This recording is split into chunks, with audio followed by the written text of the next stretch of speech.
Bir qədər əvvəl New York Universitetinin professoru Nassim Taleb Azərbaycanda mühazirə deməkdən imtina edib. O bunu Ruben Vardanyanın Bakıda həbsdə olması ilə əlaqələndirib. Dünyaca məşhur türk mühəndis və tədqiqatçı Ergün Krlıkovalı Nassim Talebə ünvanladığı məktubda Vardanyanın gerçək kimliyini üzə çıxarıb. Məsələ ilə bağlı Qlobal Infoza danışan analitik Elnur Ənvəroğlu deyib ki, Vardanyanın imici uzun illər əsasən xeyriyyəçilik üzərində qurulub. Stat. Lakin həmin imicin arxasında dayanan maliyyə fəaliyyəti ciddi suallar doğurur. Mütəşəkkil cinayətkarlıq və korrupsiya hesabatlığı layihəsinin araşdırmasında Vardanyanın vaxtilə rəhbərlik etdiyi Troika Dialoq, investisiya bankı ilə əlaqələndirilən 8,8 milyard dollarlıq ofşor maliyyə şəbəkəsindən bəhs edilir. Məlumata görə bu şəbəkə Rusiyanın hakim elitası ilə əlaqəli şəxslər də daxil olmaqla, müxtəlif müştərilər üçün vəsaitləri ofşor strukturlar vasitəsilə dövriyyəyə buraxıb. Onun Rusiya biznes və siyasi elitası ilə əlaqələri də diqqət çəkir.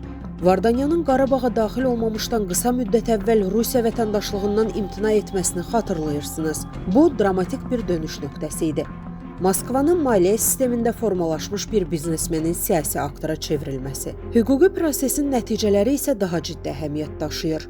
2026-cı ilin fevralında Azərbaycan məhkəməsi Vardanyanı 42 maddə üzrə təqsirli bilərək 20 il müddətinə azadlıqdan məhrum edib. İttihamlar arasında terrorçuluq, müharibə cinayətləri və insanlıq əleyhinə cinayətlər də yer alıb. Statın sonu. Yazını tam halda şərhdəki linkdən oxuya bilərsiniz. Əziz izləyicilər, xəbərlərdən məlumat əldə etmək üçün kanalımıza abunə ola bilərsiniz.